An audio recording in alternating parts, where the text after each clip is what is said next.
বৌমা, তুমি এ কি করেছ? আজ একাদশী, এই একাদশীর দিন তুমি আমাকে মাছ ভাত খেতে দিয়েছ?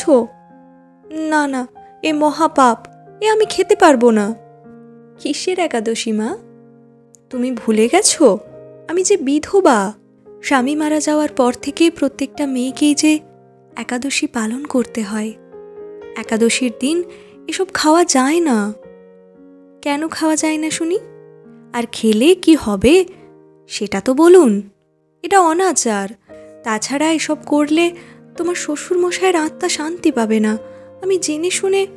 শাশুড়ি মায়ের পুরো কথাটা না শুনেই ময়ূরাক্ষী বলে ওঠে, ও মা, তাই বুঝি? তাই অনাচার তো আপনি করছেন না মা। আমি আপনাকে খেতে দিয়েছি, পাপ হলে সে পাপ হবে আমার, আপনার নয়। তাই আমি কোনো একাদশী শুনব না। তাছাড়া আপনার শরীরটাও ভালো নেই যে, না খেলে চলবে কি করে বলুন তো? নিন, সময় নষ্ট না করে খেয়ে নিন। আপনার এমনিতেই সুগার, টাইমে খাওয়াটাও জরুরি। আপনাকে তো অনেকদিন বাঁচতে হবে, তাই না? তাছাড়া আলাদা করে তো আর অন্য কিছু রান্না করিনি, হালকা করে মাছের ঝোল আর ভাত। কিন্তু এ সত্যি পাপ বৌমা। আগে আপনি খান, তারপর দেখছি কি পাপটা হয়। আসলে কয়েকদিন আগেই মারা গেছেন ময়ূরাক্ষীর শ্বশুরমশাই। হঠাৎ করেই মারা গেলেন। ভালো মানুষ ছিলেন। সেদিন সন্ধেবেলায় হঠাৎ বুকে যন্ত্রণা শুরু হয়। হসপিটালে নিয়ে যাওয়ার মতো সুযোগটুকুও হয়নি। ডাক্তার এসে বলেছিলেন হার্ট অ্যাটাক। শ্বশুরমশাই মারা যাওয়ার পর আজ প্রথম একাদশী পালন ময়ূরাক্ষীর শাশুড়ি মায়ের। একাদশী মানেই যত নিয়ম, যত আচার, সেটা নাকি বিধবাকেই পালন করতে হবে। এদিকে শাশুড়ি মায়ের শরীরটা একদম ভালো যাচ্ছে না। ময়ূরাক্ষী এত নিয়মের ধার ধারে না। তাতে কে কি বলল তাতে কিছু যায়ও আসে না।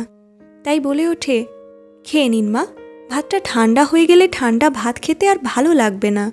কথাটা বলেই ভাতের থালাটা এগিয়ে দেয় ময়ূরাক্ষী।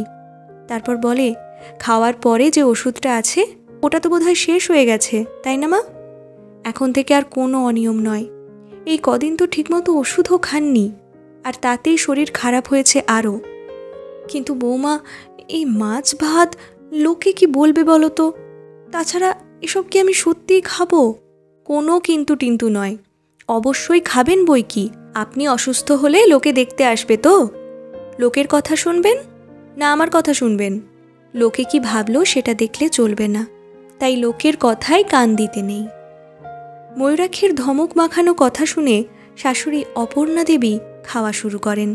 ময়ূরাক্ষী বলে, মা, ঝোলটা ভাতে মাখিয়ে নিন, মৌরি বাটা দিয়ে বানিয়েছি, দেখুন তো আপনার মতো রান্না হয়েছে কিনা। মাছের ঝোলটা ভাতে মাখিয়ে অপর্ণা দেবী বলেন, না বৌমা, ভালোই হয়েছে।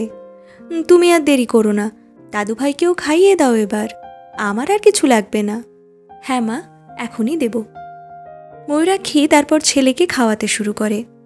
ছেলেকে খাওয়াতে খাওয়াতেই বলতে থাকে, জানেন মা, আপনি এত আচার বিচারের কথা বলছেন তো, এসব সংস্কারের জালে আমরা মেয়েরাই আটকে পড়ি, আর এমনভাবেই আটকে যাই তাতে মরার দিন পর্যন্ত মেনে চলতে বাধ্য হই।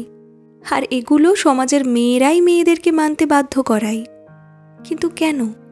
এই তো আমার বাবাকেই দেখুন না, আমার মা সেই কত দিন আগে মারা গেছে। তখন আমি ক্লাস 7-এ পড়ি। মা মারা যাওয়ার পর থেকে কি বাবা একাদশী পালন করছে, নাকি বাবা মাছ, মাংস, ডিম খাওয়া ছেড়ে দিয়েছে? কখনো বাবাকে দেখিনি সাদা শার্ট প্যান্ট পরে ঘুরে বেড়াতে।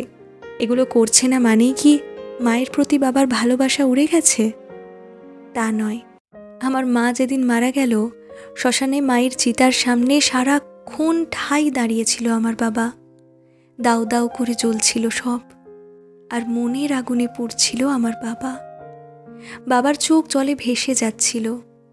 আত্মীয় স্বজন, বন্ধু বান্ধব সবাই বলেছিল ভেঙে না পড়তে, ভাগ্যবানের নাকি বউ মরে, তাই আবার বিয়ে করতে। না না, বাবা অবশ্য বিয়ে করেনি। কি অদ্ভুত ব্যাপার দেখুন। শ্বশুরমশাই মারা যাওয়ার পর আত্মীয় স্বজন যখন বাড়ি থেকে গেল, তখন আপনার ঘাড়ে কিছু নিয়মের ভার চাপিয়ে দিয়ে গেল। মাসে 2বার একাদশী করতে হবে, অম্বুবাচী করতে হবে, রঙিন শাড়ি বাতিল করতে হবে, ইত্যাদি ইত্যাদি।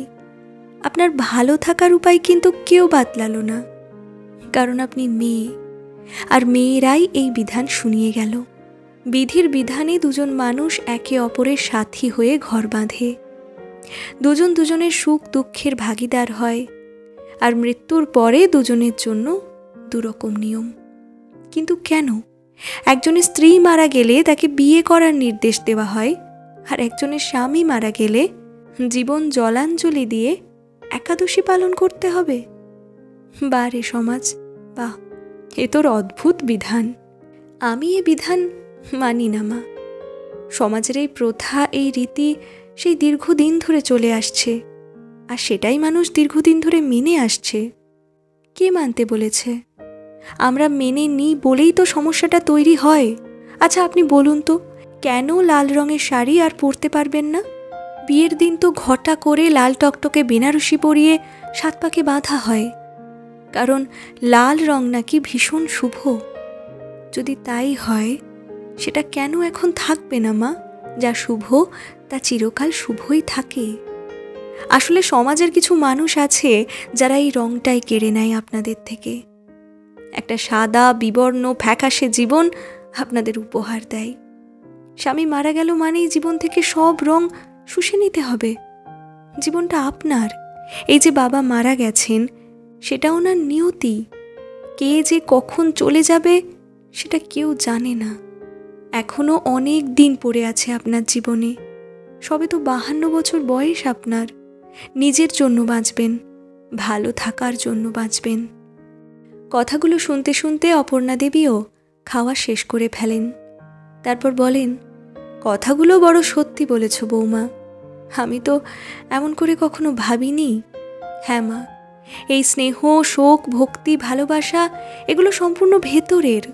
সাদা শাড়ি পরে একাদশী পালন এগুলো বাহ্যিক প্রকাশ মাত্র। মানুষের অন্তরে থাকে শ্রদ্ধা।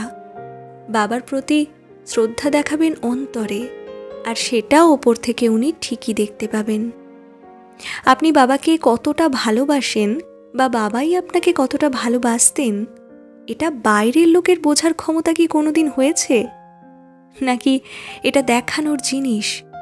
তাই যা করবেন অন্তর থেকে, সে শোকই করুন আর শ্রদ্ধাই করুন। এটা জানবেন, যতদিন ভালো থাকবেন ততদিন এই শ্রদ্ধা ভক্তি বজায় থাকবে মা। তাই তার আগে তো নিজেকে শারীরিকভাবে সুস্থ থাকতে হবে। মনে রাখবেন, যখন আপনি অসুস্থ হয়ে পড়ে থাকবেন বিছানায়, তখন আপনি এই শোক, ভক্তি, শ্রদ্ধা সব ভুলে গিয়ে নিজে বাঁচার জন্য আকুল প্রার্থনা করবেন ঈশ্বরের কাছে। তখন শ্বশুরমশাইয়ের কথা কিছুতেই মনে আসবে না আপনার। একটি বারের জন্যেও মনে পড়বে না তখন, কারণ মানুষ সব থেকে ভালোবাসে নিজেকে। মেয়েরা শাঁখা সিঁদুর না পরেও যদি স্বামীর প্রতি শ্রদ্ধা ভালোবাসা বজায় রাখতে পারে, তাহলে আপনি বিধবা হয়ে লাল শাড়ি পরলেও বাবার প্রতি শ্রদ্ধা এতটুকুও কমবে না। কথাগুলো শুনে অপর্ণা দেবী মোহিত হয়ে যান। এক অন্য জগৎ দেখতে পান বৌমার মধ্যে। অথচ এই বৌমা যখন জিন্স পরে বাইরে বেরোতো, তখন অপর্ণা দেবীর কোথাও যেন একটু খারাপ লাগতো। কোনোদিন কিছু বলতো না অবশ্য অপর্ণা দেবী। আর জিন্স পরা আধুনিকা মেয়েটা শুধু পোশাকে আশাকে আধুনিক নয়, আধুনিকতা তার মনে মননে। তা না হলে এমন করে কে আর বলতে পারে? মনের মধ্যে অদ্ভুত এক শান্তি বিরাজ করছে।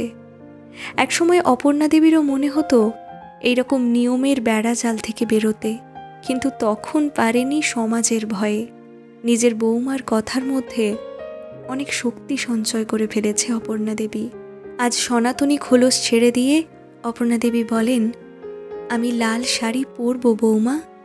আজ মনের দ্বার প্রসারিত হয়ে তোমার চোখ দিয়ে দেখতে পাচ্ছি সেই আধুনিকতাকে, যে আধুনিকতা শুধু তোমার পোশাকে নয়, তা রয়েছে তোমার উন্নত মানসিকতায়। এই তো চাই মা, আমরা মেয়েরাই যে মেয়েদেরকে হারিয়ে দিই মা।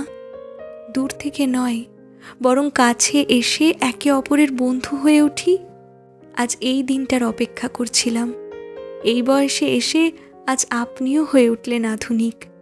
এইভাবেই থাকুন মা। আর আনন্দে থাকুন।